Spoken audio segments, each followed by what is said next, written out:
Tahun 1998, saat gema reformasi membahana di seluruh penjuru negeri, sebuah teror gelap justru menyelimuti Banyuwangi. Di tengah gegap gempita rakyat yang menuntut perubahan dan keadilan, bayang-bayang ketakutan mulai merayap pelan namun pasti. Bukan lewat unjuk rasa atau perlawanan terbuka, melainkan melalui serangkaian pembunuhan keji yang diklaim sebagai aksi pembasmian terhadap para dukun santet. Tragedi dukun santet yang mengguncang Banyuwangi ini bukanlah peristiwa yang muncul secara tiba-tiba. Ia tidak lahir dari kehampaan, melainkan dari akumulasi persoalan yang rumit dan berlapis, dimulai dari kuatnya kepercayaan masyarakat terhadap ilmu hitam, tekanan sosial dan ekonomi yang kian menghimpit pasca krisis moneter, hingga lemahnya peran negara dalam menjamin rasa aman dan keadilan bagi warganya. Semua faktor itu berpadu, menciptakan sebuah tatanan sosial yang rapuh dan mudah tersulut. Dalam situasi seperti itu, cukup satu percikan kecil saja untuk memicu ledakan besar, dan itulah yang terjadi. Masyarakat yang selama ini hidup dalam bayang-bayang kecurigaan dan ketidakpastian, tiba-tiba berubah menjadi kelompok-kelompok yang merasa punya legitimasi untuk mengadili, bahkan menghabisi nyawa sesama, hanya berdasarkan desas-desus. Kepercayaan terhadap santet sendiri bukanlah hal baru bagi masyarakat Banyuwangi dan wilayah tapal kuda lainnya seperti Bondowoso, Jember, dan Pasuruan. Di sana, seperti halnya di banyak daerah lain di Indonesia, ilmu santet dianggap nyata dan sangat berbahaya.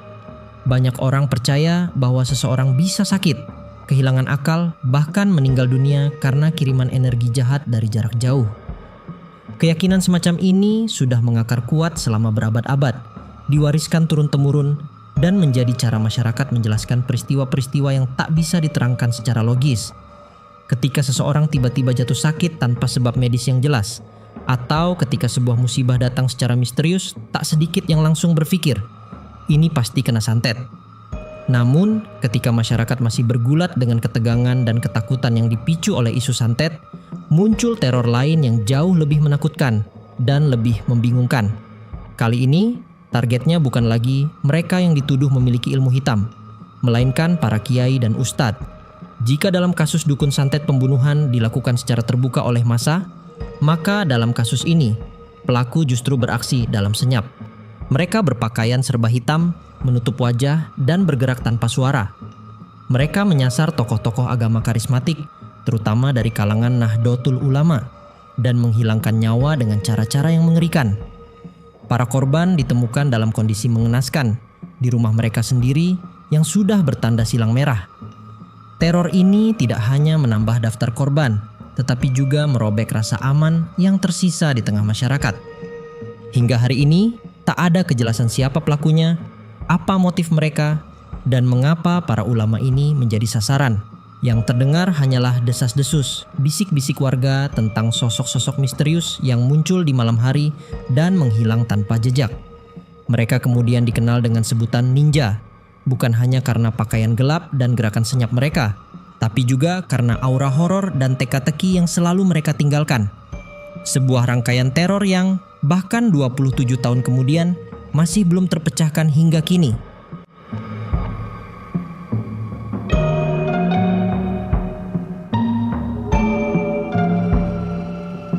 Pada 4 Februari 1998, terjadi sebuah kasus pembunuhan terhadap Sumarno Adi di Kecamatan Genteng, Kabupaten Banyuwangi.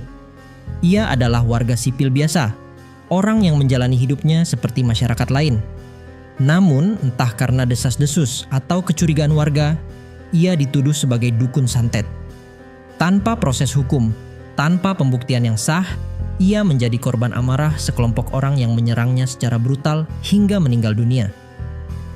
Kejadian ini sangat mengguncang, tetapi rupanya bukan akhir dari segalanya.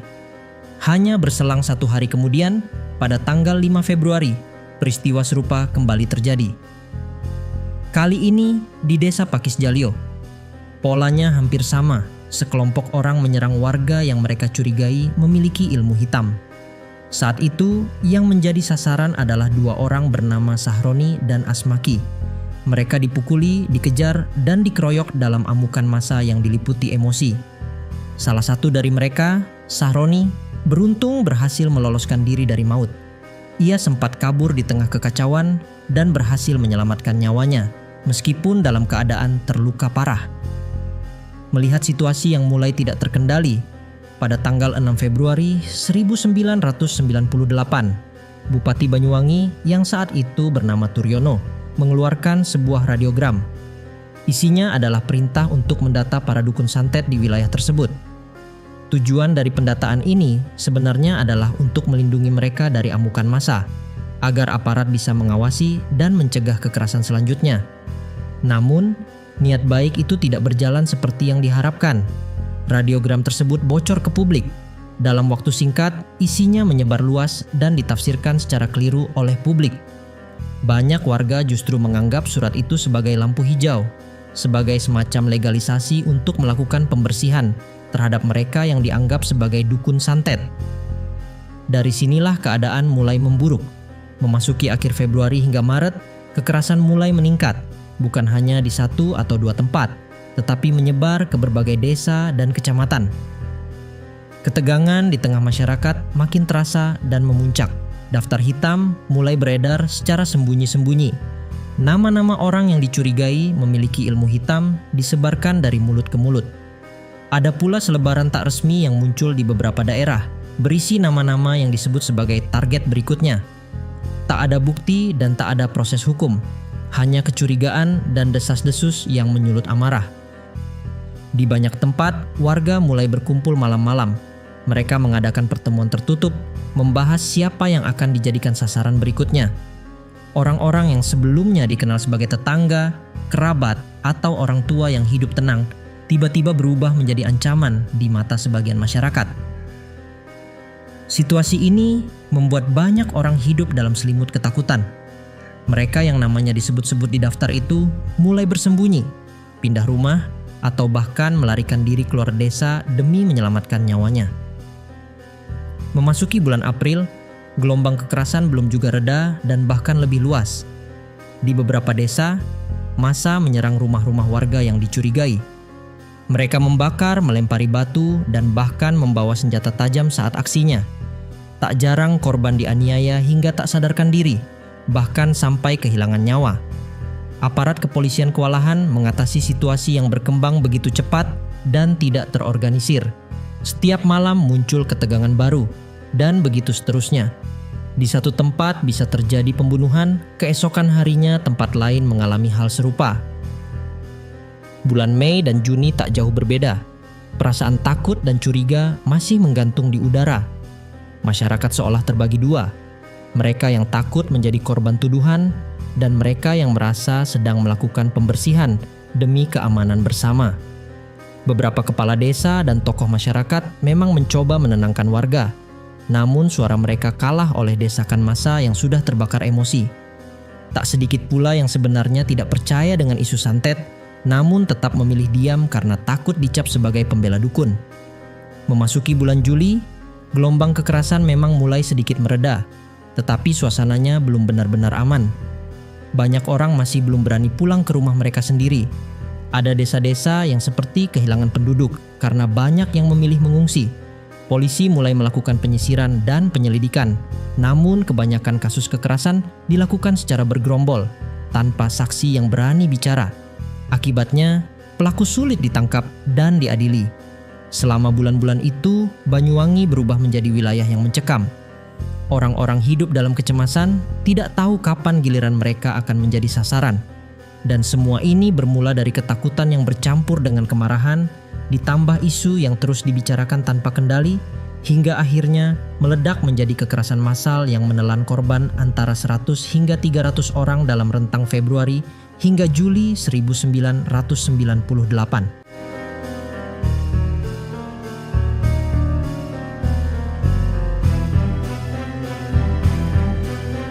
Namun, tragedi pembunuhan dukun santet di Banyuwangi hanyalah satu sisi dari kekacauan yang melanda Jawa Timur pada tahun 1998. Memasuki bulan Agustus, tragedi yang awalnya menyasar para dukun kini berubah arah. Kali ini sasarannya adalah kiai dan ustadz serta tokoh-tokoh agama, khususnya yang berafiliasi dengan Nahdlatul Ulama. Jika sebelumnya yang menjadi korban adalah warga biasa yang dituduh memiliki ilmu hitam, maka di bulan Agustus yang menjadi target adalah para ulama kampung, guru ngaji, dan pemimpin spiritual masyarakat. Yang lebih mencengangkan, pelaku-pelaku kekerasan ini bukan lagi massa yang bergerak secara terbuka, tetapi sosok-sosok misterius yang dikenal masyarakat sebagai ninja. Mereka disebut sebagai bayangan maut yang muncul diam-diam, bekerja dalam senyap, dan menghilang tanpa jejak. Tidak seperti penghilangan nyawa dukun yang dilakukan secara brutal dan terang-terangan. Penghilangan nyawa terhadap para kiai ini terjadi secara tersembunyi, penuh teka-teki, dan menimbulkan ketakutan yang sangat dalam. Kabar tentang ninja sebenarnya sudah mulai terdengar sejak masa-masa kekerasan terhadap dukun. Namun, pada saat itu belum terlalu jelas siapa mereka dan apa tujuan mereka. Ketika gelombang kekerasan beralih ke para kiai, nama ninja menjadi lebih sering disebut. Mereka digambarkan sebagai orang-orang berpakaian serba hitam, bergerak cepat dan senyap, serta sering muncul hanya sesaat sebelum atau sesudah pembunuhan terjadi. Banyak yang bersaksi bahwa mereka bisa menghilang begitu saja, seolah tak tersentuh oleh siapapun. Di sejumlah desa, para kiai ditemukan tewas dalam keadaan mengenaskan, tubuh penuh luka, atau dihabisi saat sedang melaksanakan ibadah malam. Ketakutan menyebar cepat di lingkungan pesantren dan komunitas Nahdlatul Ulama. Para santri mulai berjaga secara bergiliran. Pondok-pondok pesantren memperketat pengamanan, dan banyak tokoh agama yang terpaksa membatasi pertemuan dengan tamu. Rasa aman yang selama ini lekat di lingkungan religius itu perlahan memudar. Ada yang percaya bahwa para ninja ini bukan sekadar pembunuh bayaran, tetapi bagian dari operasi terorganisir untuk menciptakan ketegangan sosial dan ketidakstabilan politik, khususnya di wilayah-wilayah yang menjadi basis kuat Nahdlatul Ulama. Teori konspirasi bermunculan, mulai dari dugaan keterlibatan aparat, operasi intelijen gelap, hingga kemungkinan konflik antar kelompok kekuasaan yang menggunakan cara keji untuk menyingkirkan lawan. Semua teori itu berkembang karena identitas para pelaku nyaris tak pernah terungkap. Beberapa warga sempat menangkap orang yang dicurigai sebagai ninja, tetapi seringkali orang itu tewas lebih dulu sebelum sempat diinterogasi atau dihilangkan setelah ditahan. Yang pasti, dalam kurun waktu pertengahan hingga akhir tahun 1998, Komisi Nasional Hak Asasi Manusia atau Komnas HAM mencatat jumlah korban pembantaian mencapai 309 orang, 194 di Banyuwangi, 108 di Jember, dan 7 di Malang. Ini adalah hasil penyelidikan tim Komnas HAM yang telah bekerja sejak tahun 2015. Tragedi ini menorehkan luka yang dalam di tubuh Nahdlatul Ulama. Bukan hanya karena kehilangan banyak tokoh penting, tapi juga karena rasa aman di pesantren-pesantren hancur seketika. Hubungan antara warga dengan aparat menjadi renggang. Kecurigaan muncul bahwa ada unsur pembiaran, bahkan kemungkinan keterlibatan pihak tertentu dalam kekerasan ini. Seperti halnya dalam pembunuhan terhadap dukun, kekerasan terhadap para ulama juga meninggalkan trauma kolektif yang belum benar-benar sembuh hingga kini. Hari-hari itu adalah hari-hari yang gelap. Batas antara fakta dan fiksi menjadi kabur, antara kenyataan dan ketakutan menjadi tipis. Masyarakat hidup dalam bayang-bayang, bukan hanya bayangan kekuasaan yang berubah-ubah, tapi juga bayangan kematian yang bisa datang dari mana saja, kapan saja, dan tanpa tanda-tanda.